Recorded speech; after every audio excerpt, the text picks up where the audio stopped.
I decided to record this video rather than write down. Normally I would write this kind of thing down, and I have done in the past. I've been doing blog posts and the like, and I find it very cathartic, and I wanted to mark this occasion. I wouldn't normally do these videos, but whilst I'm sure many people probably won't be able to be bothered watching it, there might be some people who would take something from it, and people who are in a similar position to what I was in or I am in, and I thought it might be quite useful and quite cathartic for me as well. So excuse the self-indulgence, but here goes, and excuse also if I smoke during it. But today marks 2 years since I got sober, and that's a huge milestone and achievement for me. And if you'd have said to me 2 years ago today that I'd still be sober now, I might have struggled to believe you. Maybe not so much on the day that I stopped right enough, because by then I had kind of decided that I couldn't go on the way I was going anymore, and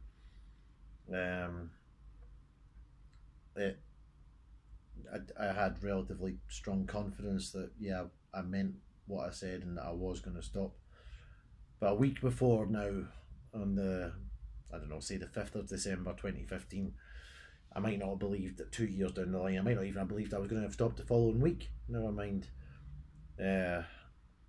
managed to then get 2 years out of it so far, and I'm astonished by that in a lot of ways. I want to keep this as kind of ad hoc and spontaneous as I can, so I'm not reading off a script or rehearsing this or anything, and so I'm going to try and keep it short. I have written down a few words just to jog my memory about what I should talk about and save me going off on tangents, so I'll try and do that and stick to that.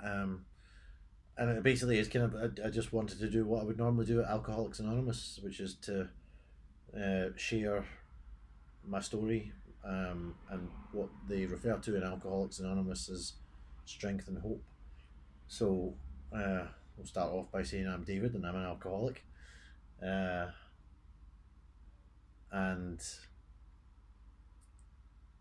how did I get to being 2 years sober? Well, what they usually do in Alcoholics Anonymous is start with a little bit of the before, so I'll start with that. I had my first drink, I think probably around about the age of 15 or something, and very quickly you could see, or I could see, that it was something that was becoming problematic early on, but I wouldn't have thought that. I wouldn't have realised that quite at the time, maybe so strongly.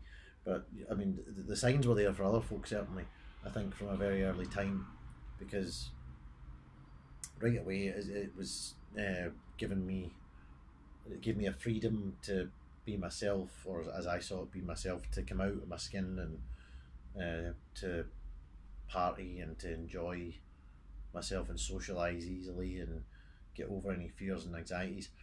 And I can't possibly talk about my drinking and my alcoholism without mentioning my sexuality, because I think that was a big part of it. When I started drinking, I hadn't yet come out as gay, and for many years I was terrified of coming out, and terrified that it would mean that I would lose my friends and my family. And I think definitely drinking helped to calm my nerves, because it was a constant state of nerves. It was a constant state of hypervigilance and not wanting to be found out, especially as we were getting older. We were getting 16, 17, 18, and people were starting to have girlfriends, long-term girlfriends, and starting to date and all the rest of it, and I wasn't, and all my friends were straight guys, so it was something that more and more people were probably kind of wondering how come he's no, or at least I was thinking that, and feeling pressured and feeling scared, and thinking the longer this goes on, they're either going to think I'm weird, or people are going to think I'm strange, or else they're going to and not attractive to anybody, which is kind of embarrassing. Nobody wants to be thought of as not attractive, or else they were going to start questioning, and that was terrifying. And I think I drank at first a lot to overcome that, and then I came out when I was 19, and to all my friends and some of my family, and I thought that would have solved everything, and I felt delighted, and I felt it was all great. I can be myself now. That's fine. But it didn't prove that way, and my drinking was getting progressively more problematic, I would say, and chaotic, and that was becoming evident very quickly. One of I think the first time that anybody said to me that that my drinking maybe was a problem was when I was in Germany for the year as part of my university course, and I'd already buggered up quite a lot of my university course because don't think I was making it into lectures before 12 in the afternoon. By the time third year had come, because I just didn't have the interest. I wasn't bothered about it, and I was drinking quite a lot, and binge drinking, I must say. It wasn't a daily drinking thing, and never did to become that. But I didn't care about stuff like uni very much, and I wasn't enjoying it, and other things were more important to me at the time. But when I was in Germany for a year, and then it really took off, because I was there, and I had this feeling of, oh, I'm the only Scottish person there out of all the European students and whatnot, and I thought, I've got to live up to the reputation and fly the flag for Scotland, and that meant drinking even more. Plus I was meeting a lot of new people, socially stressful situation, and I wanted to fit in, and I wanted to be liked, and I wanted to be thought of as a character and all the rest of it, but that's something that's dogged me from when I was young, very young, and still to this day is something that I feel. So I was drinking kind of about maybe 4 or 5 nights a week in the first month that I was there, and then my granddad died, and he'd been ill for a long time, and I don't know if that necessarily made anything worse, because I think I would already, the issues were there that were deeper than that anyway. But anyway, so that continued on for a few months, and I'm not sure if it was before I got arrested by the German police for a fight or a disagreement with some bouncers that ended with me calling the police wankers and arseholes in German and English, just in case they never understood it, to the point, and then insinuating that their heavy-handedness with me was reminiscent of the German police in the 1930s. But anyway, that happened, and I get fined God knows all what, and I don't think it was the first time I'd been in trouble with the police at that point, which was ridiculous, because the type of boy I was, you would never, nobody in school who knew me would ever have thought for a million years that I would have ended up in trouble with the police.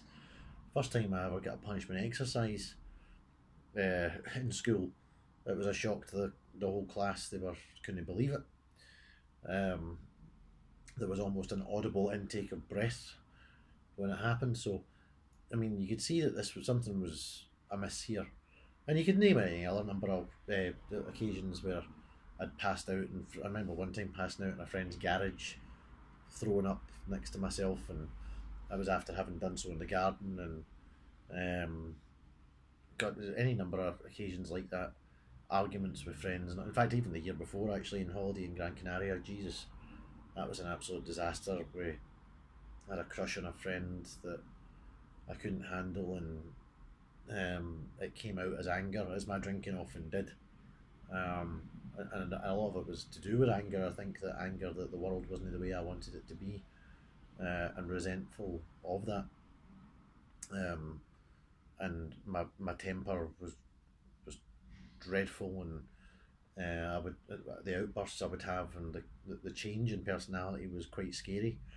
From what, sober was an amiable, affable, nice, kind-hearted person, into this horrible, vitriolic, angry, impatient, resentful, bitter person. And But anyway, as I say, I was in Germany, and a friend of mine, Andrea, um, said to me one night, David, do you not think you've maybe got a problem with drinking? I said, oh no, this is what Scottish people do. Not just Scottish people, but particularly people from Glasgow and men from Glasgow. This is just what we do. We drink, um, and sort of batted it off as that. And the year went on and progressed, and there were any number of other alcoholic misadventures, whether it be falling asleep in the train and ended up in Dusseldorf all the time, or whether it be having arguments with people, or whether it be having blackouts and not remembering how I got home. Or remember one time I collapsed in a puddle of my own vomit. Well, I don't remember it, but I was told about it the next day. I woke up in the morning, I didn't have a clue how I'd got home or what had happened. And my shirt was covered in red stuff, and I thought, God, have I fallen on top of some small animal or crushed the thing to death? Or so I had to phone my pal Will and say, what happened last night? So apparently I'd started throwing up all over myself, standing upright, collapsed into a puddle of my own vomit, and had to be dragged up right and then out and tried taking a bit of the way home, and then I managed to kind of come to and get home, and I've no memory of it at all. And it went on that way in Germany for the whole year, 5 nights a week, 6 nights a week that I'd be binge drinking, and I kind of had an epiphany of turning to atheism then, and I sort of thought I kind of roughly know what I want to do in my life now, and it wasn't work doing business, which is what I was doing at uni. It was doing something. I kind of decided that, well, there's no God and there's no point in life and there's no afterlife. So that being the case, if there's no point in anything, and I resented the idea of working, I thought, well, if that's the case, and we only get the one life, I have to spend the whole lot of it working, doing something I don't want to do. Well, that's not any good. So I thought, well, a compromise then would be to do something that vaguely seems to mean something and that helps other folk and things like that. So that kind of set me on the path of, I don't know, politics. I didn't stick that at uni for very long at all, but and then working in the voluntary sector, starting to volunteer. So when I was back a year, and then started doing that, and that's kind of the way my career went. But I digress, and the drinking got worse, and over the next couple of years it was fine for periods, and then it would get really bad, and I would have some disaster or another.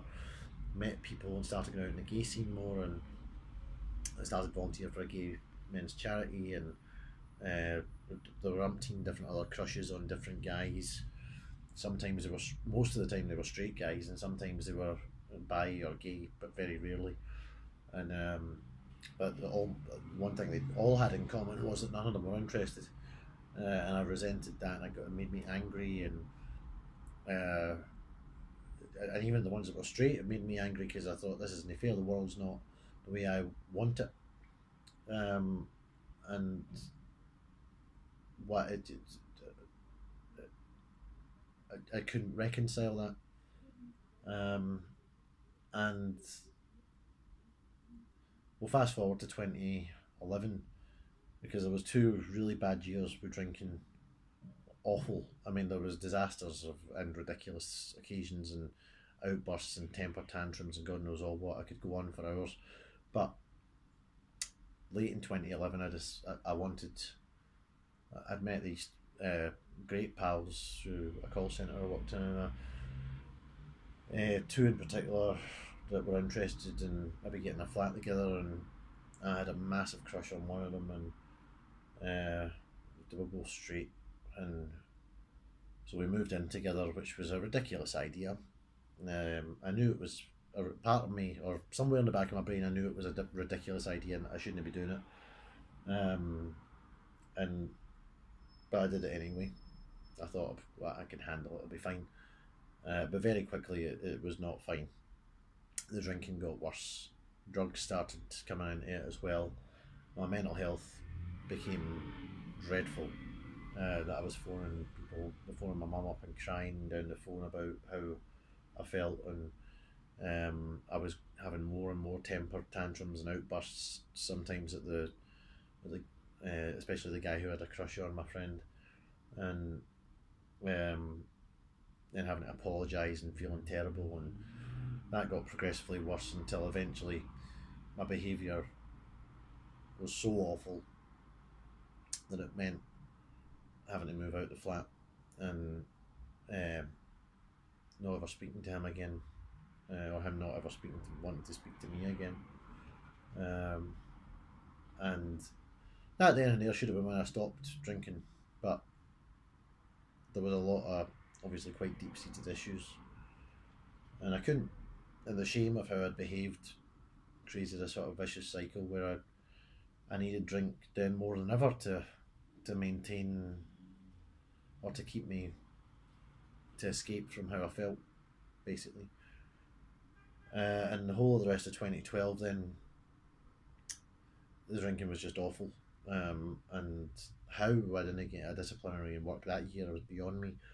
And then later that year, my behaviour generally with people who had crushes on and different other things was awful again, up to the point where I decided, right, enough is enough, I've got to stop, and that was in December 2012, but 3 days before Christmas. I thought, I can't go on like this. This behaviour is out of line. This isn't me. This isn't what I was supposed to be. This isn't what the nice sort of quiet, kind, happy, cheery, well-educated, promising boy that I was when I was at school was supposed to be. And I couldn't understand how I'd become that, and I was horrified at my behaviour that year, and so that made me decide I had to stop, and so I did stop drinking, but I didn't go to AA because I was working for a drugs charity, and as far as I was concerned, the success rate of AA wasn't impressive, and I knew better, and that was, so I'd do it on my own. And I only lasted 2.5 months, and then at a social occasion I thought, right, well, I'll have 2 or 3, I've only got a tenner on me. Typical though. You end, of course, alcoholic, you end up went out with a tenner on me, and I hadn't intended to drink, but then I thought, right, well, I'll have 2 or 3, I can't have any more, I've only got a tenner. But of course you end up tapping money.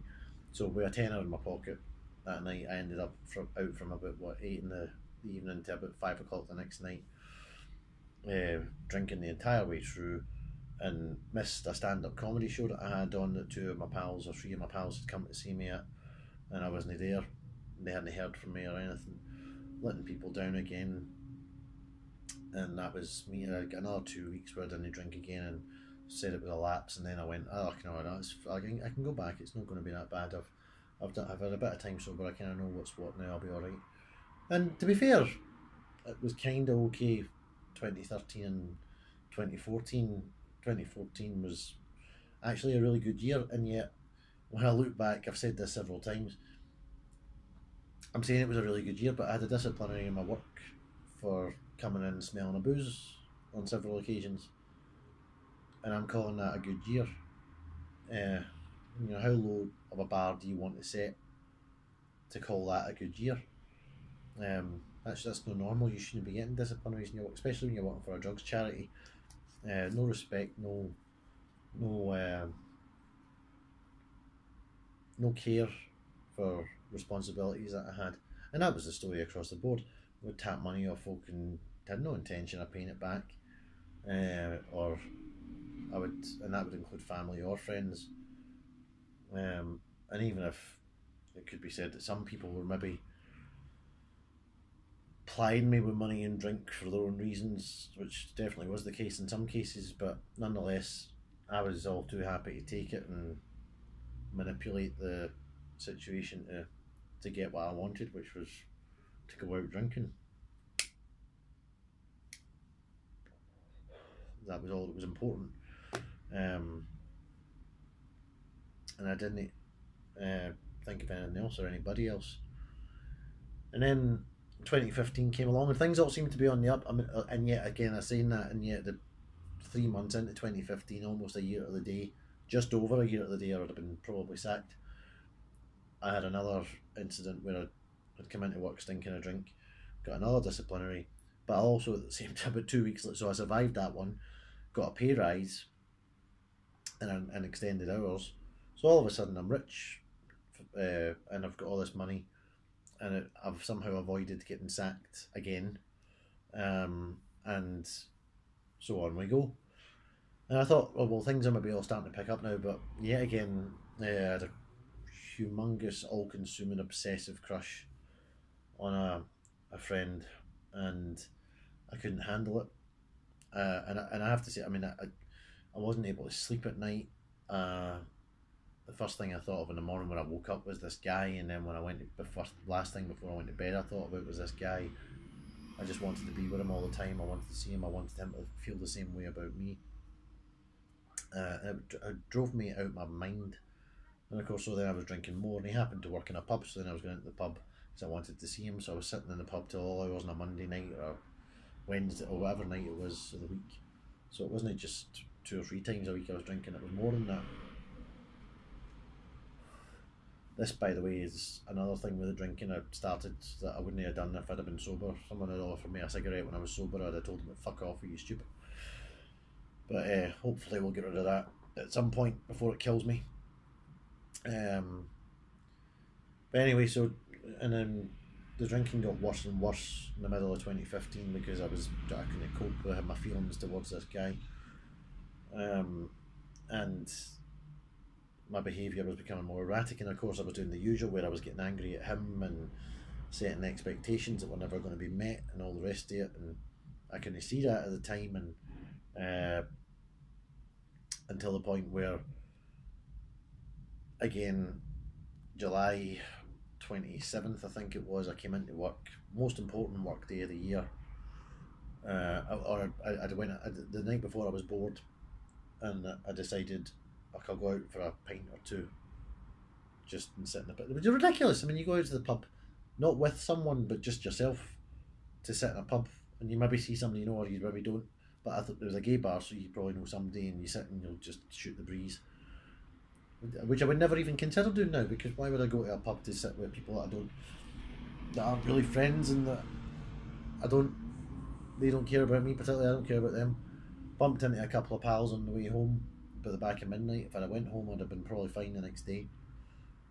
And you might have said, well, that would be a good thing, but actually, well, probably not. But ended up out to 4 in the morning or something. One of them was trying to get me to go home on many occasions, and I wouldn't do it. So of course, I was an hour late for work the next day, most important work day of the year. I'd spent months working on this project and things, and I comes in an hour late, and I'm walking into work absolutely stinking of booze, still drunk probably, and I know I'm walking in to get fired. I know it. And I went in, and my boss says to me, "Were you drinking last night?" I says, No, I just slept in." And so then he called through another call manager and to confirm that I was stinking of booze, and it says, right, resignation letter on my desk. It's the only way we can kind of cover you in any way. So that was that, and I walked home. Oh well, I helped him out a bit with the setup of the day, because I was guilt and pouring out of me and all the rest of it, and denial maybe a little bit. And then I walked home, and I started.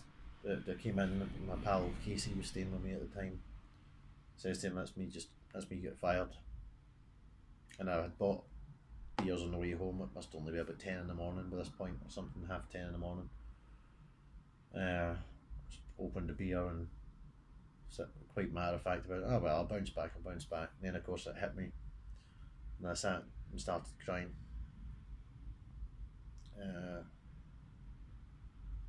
I realised that was it. I'd fucked it up entirely now. The only thing, I'd already lost friends, and I lost a lot of my self-respect different times, and because of some of the things that I did when I was drinking that I would never have done sober.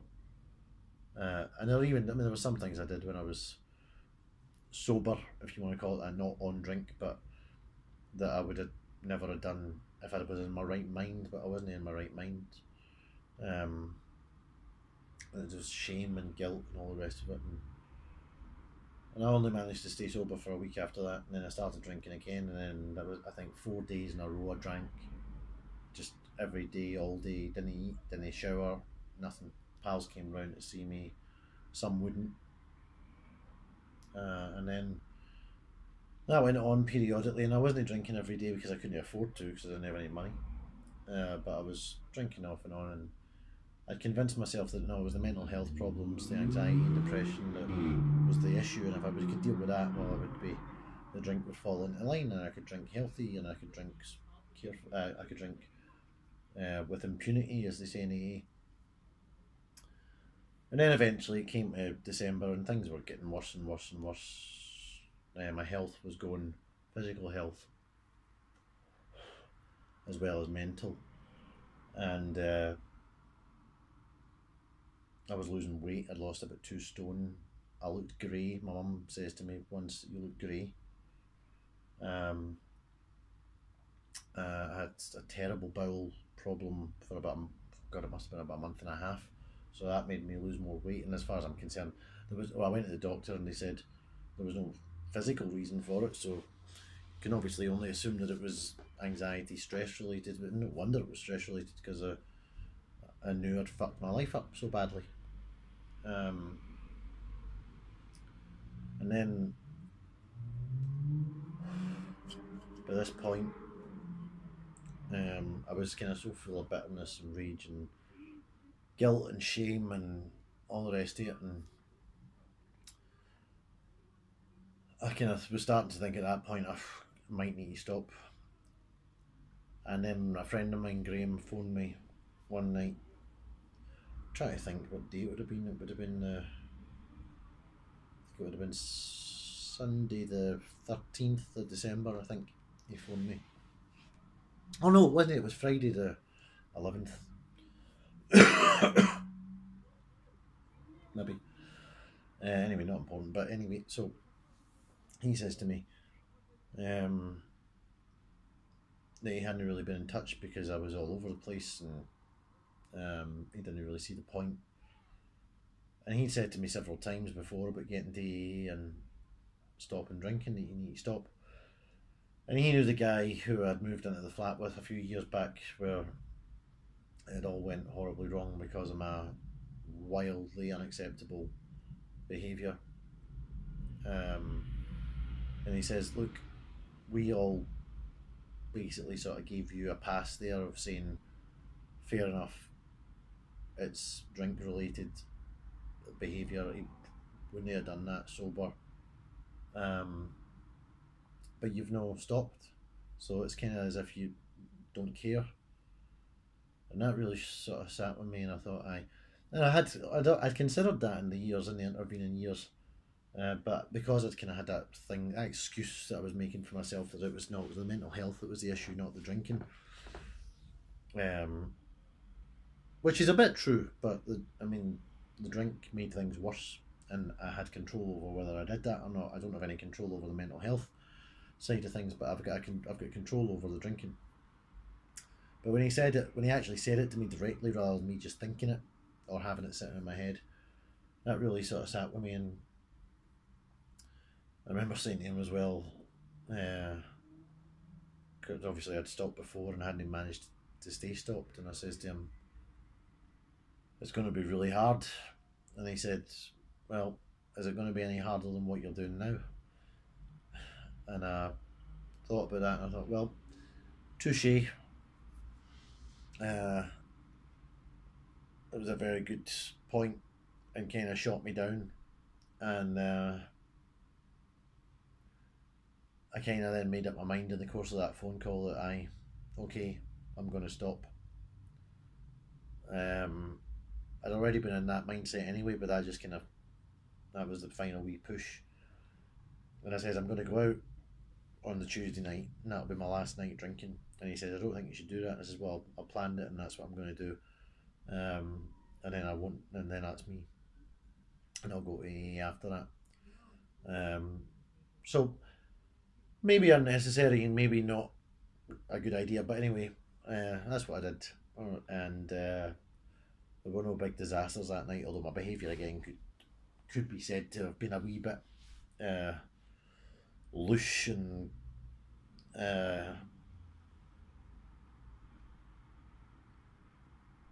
maybe not the way I would certainly not the way I would normally behave at times, and but it was a relatively controlled night with good friends. Well, some good friends, and the next day on the 16th of December 2015, I got up at 4 in the afternoon, admittedly, because we'd been up quite late, and I never took a drink. And 2 nights later, no, 2 nights later, I tried to go to my first AA meeting on a Friday night over at the Gorbals, and the meeting wasn't on, so it ended up being the Saturday. And it was a meeting at 9:45 at night. No, sorry, 10:30 at night, in the Salt Market I went to. Met this nice guy called Geordie, who was a taxi driver, and a few other folk. And it was a quiet, small meeting on a Saturday night, and so that was that. And that was me starting AA.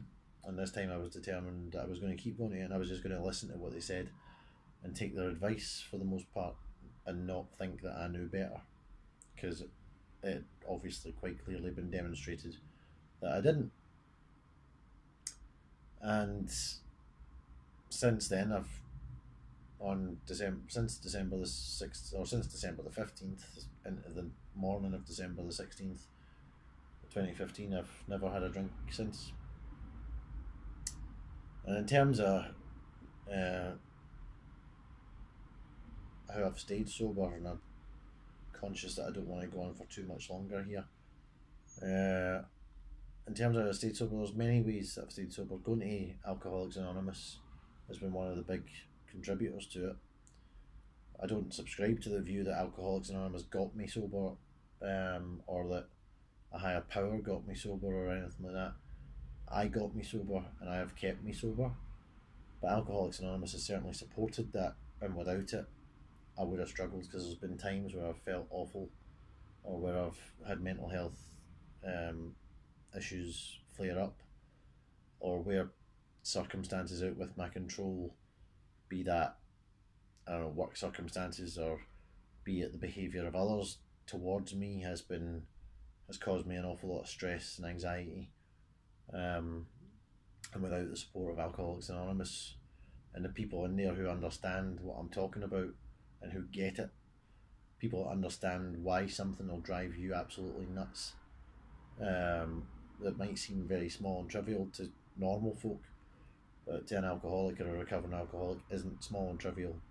It's you obsess over it, and it sits with you for days or weeks, and you can't, and it drives you to the point of you just want to escape from it, and that's the dangerous times, because that's when it's that feeling of needing or wanting to escape from reality that can lead you to drink again. And only alcoholics or fellow alcoholics and recovering alcoholics or addicts of other kinds, only they really understand that feeling. Nobody who's not been through that can really get it the same way. But that's not to in any way diminish the fact that the other things that have kept me sober have been my friends and my family. My family in particular. There is no way that I could have remained sober and got sober without the help of my family, in particular my mum,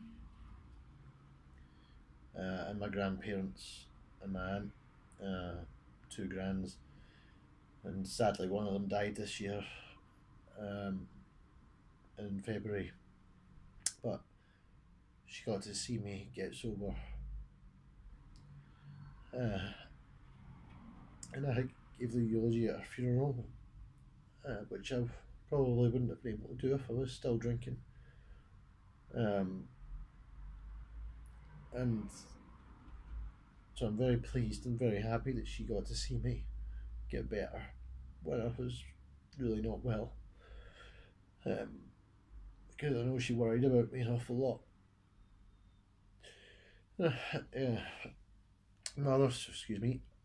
My other gran as well has been incredible at helping me stay sober, and without them I wouldn't have been able to do it, for sure.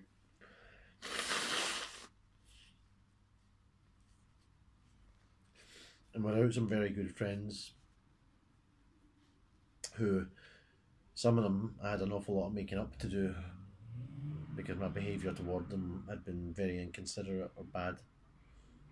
But they forgave me and allowed me the second chance. And I'm sitting here getting crying as if I'm upset. I'm not upset. It's because I'm so happy in a way.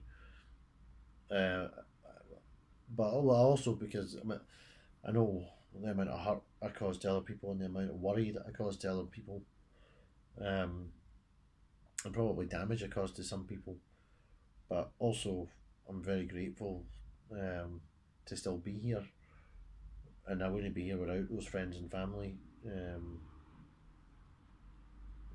is every real possibility that I'd be dead just now, because I might not have died through the drinking, but there's every chance between the mental health and the alcoholism, and the shame and the guilt and the whatever else that I would have done myself in. It could have went that way. And in terms of staying sober, as I say, it's been the support of the family, and not just support, but also actually the joy, finding the joys again in the simple wee things, and the joys of getting to develop deeper, more meaningful relationships with family and friends that before I didn't have, because I just went out and drank and got drunk and didn't speak to people properly. And now I spend time with people and I speak to them properly, and I've gotten to know them and they've gotten to know me, and I express myself more honestly and I express myself better. And I've had some of the best times of my life sober that I couldn't have possibly. I had drunk, and I've done things sober that I couldn't have possibly have done. And I've had brilliant experiences and great laughs with people, with friends. If we want to focus on friends, been to see Elton John a few times with one of my best friends. I've been to see concerts. I've been to see stand-up things. I'm going to a pantomime tomorrow night for the first time since I was a kid, and that's been one of the best things. Has been that I've rediscovered all of the things that I did when I was a kid that I loved: drama, art, reading books, playing football, writing stuff, playing musical instruments. All these things that I used to love when I was a boy, before you started drinking, and then of course socialising became about alcohol. So you just, all that stuff went to pot, and you didn't do that anymore. And I've rediscovered all that, and rediscovered it with friends, and alcohol hasn't needed to be involved. So why did it ever have to be? You think now, of course, hindsight's a wonderful thing, and it's just, peer pressure versus and society and culture and all the rest of it plays a part in that, as well as the mental health stuff and all the rest of it. But now it's been amazing how much better life has been. And of course, as somebody who is a reasonably intelligent guy, a clear head every day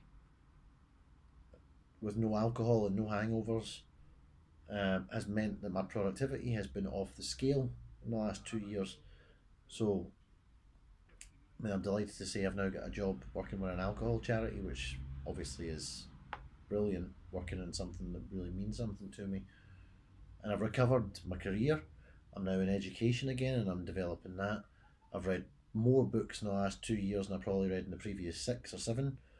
I've not really been on any foreign holidays yet, but that will come. I've been in 4 or 5 plays, a couple of radio plays. I've met new friends that are very good friends. I've got to say as well, I've got rid of some people from my life that I had to get rid of who weren't good for me. And that's something that you realise as well, who your real friends are and who cares about you and who you care about in return. And that's difficult sometimes, and it's a hard thing to do, because sometimes you can like somebody very much, or they might seem to like you, but they're not good for you, so you've got to get rid of them. And that's not to say that you hate them, it's just to say that they're not good for you, you're not good for them. You just have to part ways, and on you go. I'm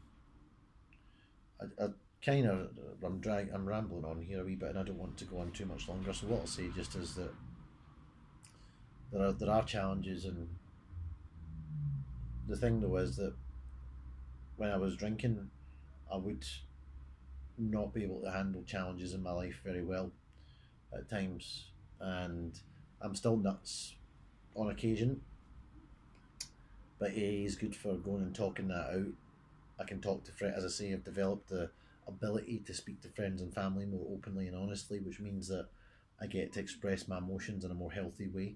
I've read so many self help books as well that has helped me to develop those skills that helps me live a healthier, happier life.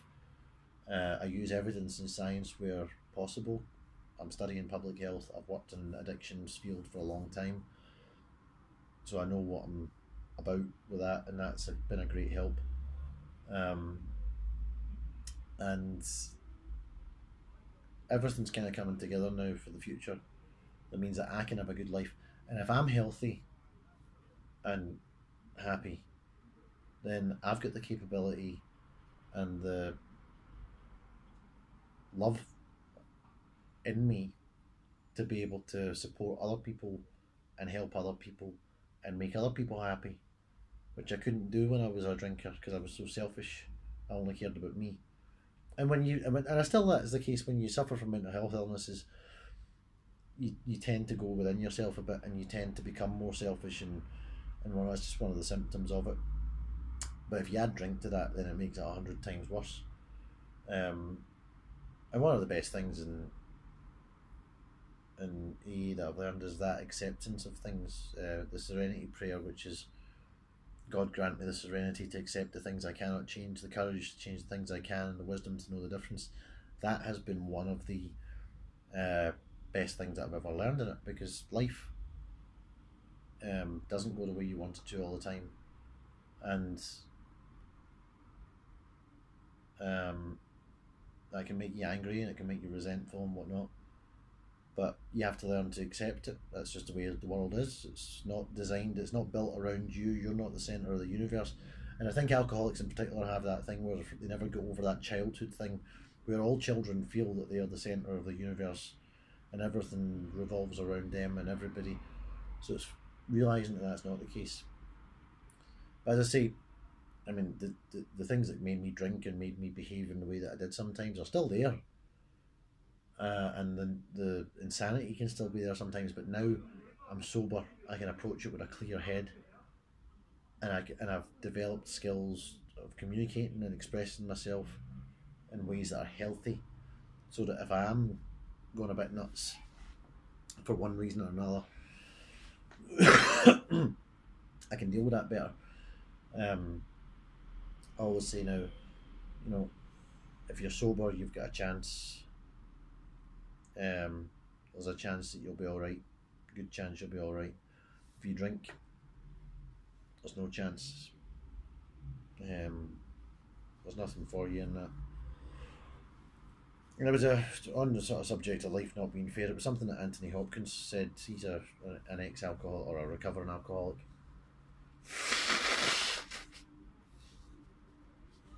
And I quite liked it. He said, life's not fair. As if life were fair, I'd be dead. And that's probably true about me. If life were fair, I'd be dead. Or I'd be in jail.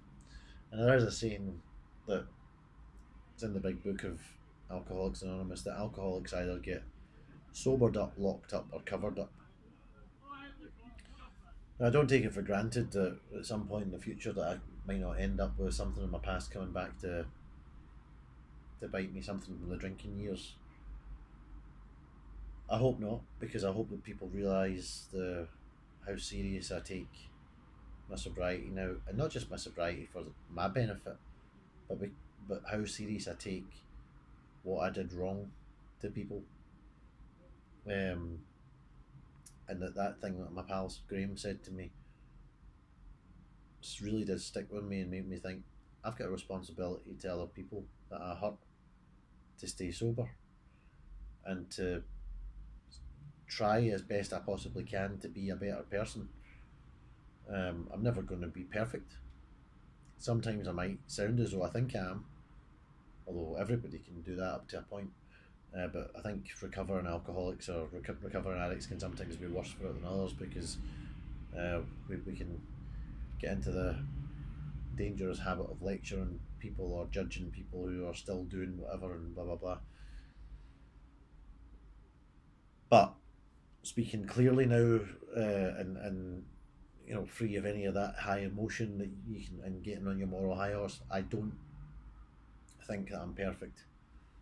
I don't think I'm ever going to be perfect in terms of my morality or in terms of my behaviour or in terms, but I'm better, and I'm not as, and for the most part, I am a much nicer person, and I can honestly say now, hand on heart, that for very much most of the past 2 years, certainly for the past year and a half anyway, because obviously it just takes a wee while to change everything about yourself, but I've not done anything for a long, long time now that I would say that I'm ashamed of. So that's a massive thing. So whilst I might not be perfect, whilst I might still get things wrong, or I might behave in a way that's not absolutely ideal, generally speaking, I've put in place measures, I've done things, I've changed things about my lifestyle, about my attitude, my behaviour, that mean that I don't do things anymore that make me feel ashamed. And on the occasions where I do maybe sort of step out of line or get too angry about something, or I get too upset about something, or if I'm too selfish or something like that, then I immediately own up to it. I think about it and all the rest of it.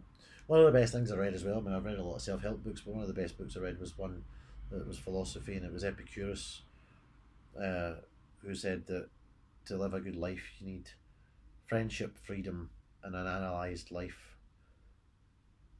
I certainly got friendship. Increasingly I've got more freedom, especially now that I'm not working in Edinburgh, back in Glasgow, thank God. And by God do I have an analysed life, because I spend hours every week in Alcoholics Anonymous meetings, or reading books, or listening to songs, or just